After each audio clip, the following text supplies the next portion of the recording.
Bulletin में सबसे पहले बात महाकुंभ की, आस्था के महामेले की, जहां कल भगदड़ मचने के बाद अब हालात पूरी तरह से सामान्य हो गए हैं। हालांकि एक तरफ पवित्र संगम में श्रद्धालुओं के स्नान का दौर लगातार जारी है, तो दूसरी ओर भगदड़ कैसे मची इसका पता लगाने पर फोकस है। आज महाकुंभ का 18वां दिन है और आज भी संगम के तट पर आस्था की डुबकी लगाने के लिए श्रद्धालुओं का सैलाब उमड़ा है। लेकिन कल मौनी अमावस्या के मौके पर जो जन सैलाब उमड़ा उसने सारे रिकॉर्ड तोड़ दिए हैं। कल रात 8 बजे तक के आंकड़ों के मुताबिक 7 करोड़ 64 लाख श्रद्धालुओं ने संगम में स्नान करके नया कीर्तिमान स्थापित किया।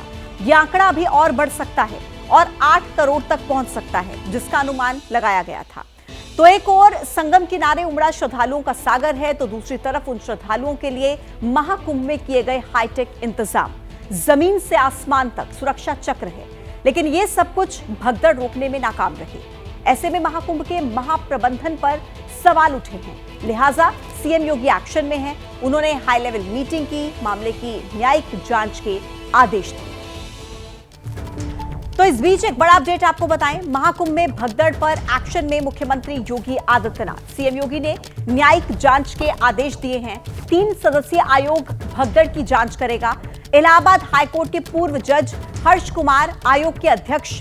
जांच आयोग में पूर्व डीजीपी वीके गुप्ता भी शामिल हैं। पूर्व आईएएस डीके सिंह भी जांच आयोग में होंगे। तो ये देखिए, गठन किया गया है इस आयोग का मुख्यमंत्री योगी आदित्यनाथ की तरफ से।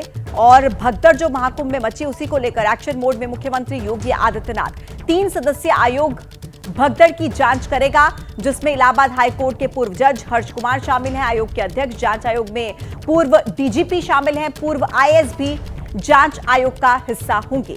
अब देखिए, महाकुंभ में भगदड़ मची और एक्शन में है मुख्यमंत्री योगी आदित्यनाथ। न्यायिक जांच के आदेश उनकी तरफ से दिए गए हैं। 3 सदस्यीय जांच आयोग का गठन किया गया है। पुलिस भी मामले में जांच करेगी। तो ये एक्शन अभी तक मुख्यमंत्री योगी आदित्यनाथ की तरफ से लिए गए हैं। लगातार सवाल उठ रहे हैं, महाकुंभ में भगदड़ कैसे मची, क्यों आखिर इस तरीके की सिचुएशन वहां पर हुई, इसी को लेकर मुख्यमंत्री योगी आदित्यनाथ एक्शन मोड में है। यह हादसा भारी भीड़ के द्वारा अखाड़ा मार्ग के बैरिकेडिंग्स को तोड़ने और उसके बाद उससे कूद करके जाने के कारण वहाँ पर हुआ है, जिसमें 30 के आसपास लोगों की दुखद मृत्यु हुई है। घटना दुखद है, मर्माहत करने वाला है।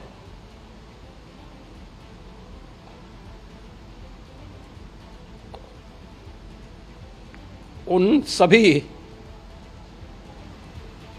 परिजनों के प्रति हमारी पूरी संवेदना है। पुलिस प्रशासन, एनडीआरएफ, एसडीआरएफ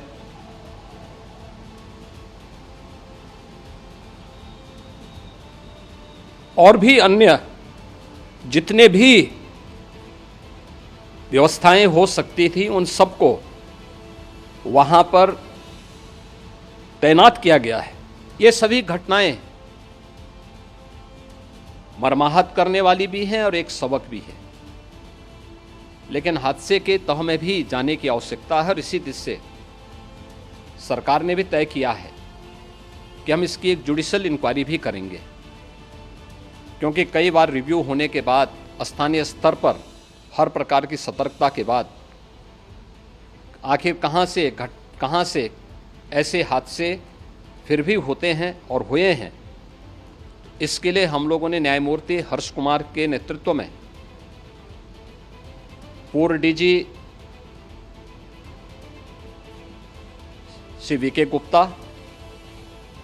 और रिटायर्ड आईएएस श्री डीके सिंह, इन 3 सदस्यीय जुडिशियल कमीशन को भी इसके लिए गठित किया जा रहा है। तो देखिए, महाकुंभ में जो घटना घटी उसको लेकर मुख्यमंत्री योगी आदित्यनाथ ने हाई लेवल मीटिंग की, जिसमें न्यायिक जांच के साथ साथ एक और बड़ा फैसला लिया। व्यवस्थाएं चुस्त दुरुस्त रखने के लिए 2 तेज तर्रार अफसरों की तैनाती महाकुंभ में की जा रही है। ये दोनों ही अफसर कुंभ 2019 में मेला क्षेत्र में व्यवस्था को संभाल चुके हैं और अब महाकुंभ में उन्हें तैनात किया जा रहा है। एक अफसर, उनका नाम है आशीष गोयल, जो कि कुंभ 2019 के दौरान प्रयागराज के मंडल आयुक्त रह चुके हैं। दूसरे अफसर हैं एडीए के वीसी रह चुके भानु गोस्वामी, जिनकी तैनाती की जा रही है। इसके अलावा विशेष सचिव स्तर के 5 अफसर भी भेजे जा रहे हैं, जो कि 12 फरवरी तक प्रयागराज में रहकर व्यवस्थाओं को बेहतर बनाने में सहयोग देंगे। यानी कि कुल मिलाकर ये बड़ा एक्शन, बड़ा फैसला मुख्यमंत्री की तरफ से लिया गया है। जो कि एक्सपीरियंस्ड अफसर है, उन्हें अब इस ड्यूटी में तैनात किया गया है। इसके अलावा सीएम योगी ने अफसरों को सख्त हिदायत दी है। कहा है कि एक एक श्रद्धालु को सुरक्षित गंतव्य तक पहुंचाना हमारी जिम्मेदारी है। अफसरों को निर्देश दिया कि मेला क्षेत्र या प्रयागराज से आने जाने के मार्ग पर यातायात न रुके। प्रयागराज के स्टेशंस पर बड़ी संख्या में श्रद्धालु मौजूद हैं और उनकी सुरक्षा सुनिश्चित होनी चाहिए। इसके अलावा मुख्यमंत्री ने कहा कि रेलवे से संपर्क समन्वय बनाकर ट्रेन का लगातार संचालन सुनिश्चित होना चाहिए। श्रद्धालुओं के लिए परिवहन निगम की अतिरिक्त बसें भी लगाई जानी चाहिए। मेला क्षेत्र में आवागमन लगातार चलता रहे, अनावश्यक लोगों को रोका ना जाए। होल्डिंग एरिया में भोजन और पेयजल के पर्याप्त प्रबंध हो। कहीं पर भी भीड़ का दबाव न बनने पाए। रास्तों पर जाम नहीं होना चाहिए। इसके अलावा देखिए, प्रयागराज प्रशासन से सीमावर्ती जिलों के अधिकारी संपर्क समन्वय बनाए रखें। ये भी आदेश मुख्यमंत्री योगी आदित्यनाथ की तरफ से दिए गए हैं। अब देखिए, कल मौनी अमावस्या के दिन 7 करोड़ 64 लाख लोगों ने महाकुंभ में आस्था की डुबकी लगाई थी। यह आंकड़ा कल रात 8 बजे तक का है और सैटेलाइट कैमरे में दर्ज तस्वीर भी सामने आई है। आप अंदाजा लगा सकते हैं कि कितनी भारी संख्या में लोग संगम के तट पर पहुंचे थे। अभी तक कुल 27 करोड़ से ज्यादा लोगों ने संगम में स्नान किया है। तो देखिए, यह नया कीर्तिमान स्थापित किया गया। मौनी अमावस्या के दिन 7 करोड़ से ज्यादा श्रद्धालु संगम के तट पर पहुंचे थे।